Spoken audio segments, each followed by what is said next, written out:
بص دي الحفه قطيفه، الخامه بتاعتها قطيفه مضغوطه زي الشغل اللي هو الحفر، بس ده الشغل بتاعها ليزر.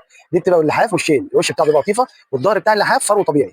دي في منها الرسومات الاولانيه، ده الستايل الاولاني ده، ايوه ده الستايل ده خليجي، رسومات اسلاميه، وفي منه الوانه كلها. تمام. اما بقى الستايل اللي في النص ده ما شاء الله من اشد الستايلات الموجوده. الوبره بتاعته سوبر سوفت منه فيه، عامل زي خامه البطانيه بس هو الحاف، ووشين حتى لو انت قربت شويه تلاقي مكتوب عليه لحاف وجهين.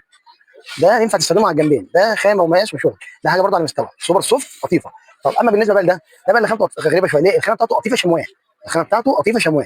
ادي اللحاف من الجنب اهو ظاهر، ده قطيفه شمواه، ده ماركه وخامه وتطريز وشغل. في عروسه بتفضل الفرو، وفي عروسه بتفضل القطيفه، وفي عروسه بتفضل الشمواه، وفي برضه لحاف فرو هتعرف تجيبه اهو، ده فرو، هتعرف تجيب المجموعه دي كلها، المجموعه دي كلها فرو، وفي منها قطيفه. طبعا الاسعار متفاوته، في حاجات بواحد ب 1500، وفي حاجات ب 1800، وفي حاجات ب 1200، وفي حاجات ب 2000، في حاجات لحد 3000 زي ما انت عايز، ده موجود وده موجود.